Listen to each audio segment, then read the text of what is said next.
Well, good morning. Welcome to another day together, another start of a new day after finishing my morning routine of my mental and physical exercise to prepare me for the rigors of this day. It's a great day, a great opportunity to be alive. And looking at the opportunity to be alive, sometimes I like to always look at things from the lens of what is it that I have to learn or gain from today. And sometimes one of the biggest gains that we find or the biggest ways to learn is through problems.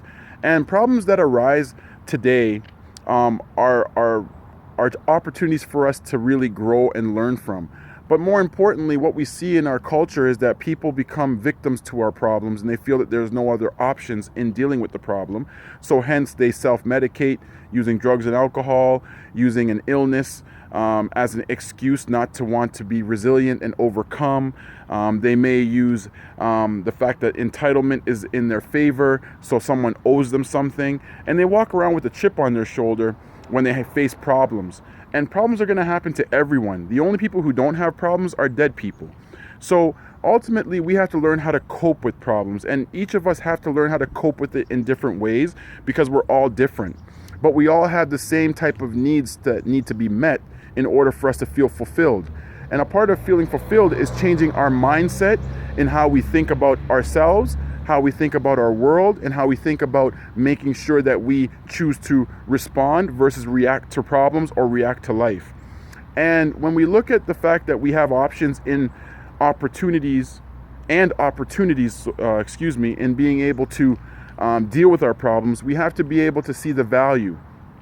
And that's a big thing. It's valuable added bonus or an asset to you, but you have to be able to strip away all the negativity that is associated with the problem. And most of the negativity that we tend to associate to problems is individualized, or it's deflected on someone else. If it's not deflected on you, the individual, it's actually deflected on someone who did something to you, or it's put in a mindset of someone harming you. And ultimately, what we really want to be able to do, ladies and gentlemen, is be able to look at ourselves as saying, yes, this is my problem. Yes, it's real. This is how it makes me feel.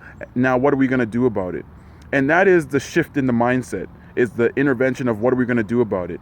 And once you can click into that and understand that, the dynamics of your world is going to change internally and externally. So this morning, I want us to understand the valuable added assets of what problems do for us, how they can help us grow, but more importantly, understand the two sides. We have the individuals that feel that problems are a hindrance, they hurt, they make us feel pain, they make us feel upset, and they put us in a position where we are unable to think clearly, and hence we might resort to deflecting our problem onto other people. We don't take accountability and responsibility for our actions. We use drugs and alcohol to suppress the problem. We express our problem onto the world by inflicting it in our attitude or inflicting it in a violent way, such as taking someone's life or harming someone. Or we may even inflict it on ourselves in other forms. Or we can be the individuals that say, this is the problem, it's real, it hurts, this is what is done to me. But then, you know what? What am I going to change about it? What am I going to do about it? How can I make myself better? And ultimately, that's what it comes down to, is making yourself better. And once we learn how to make ourselves better, we will be less bitter. Have a great day.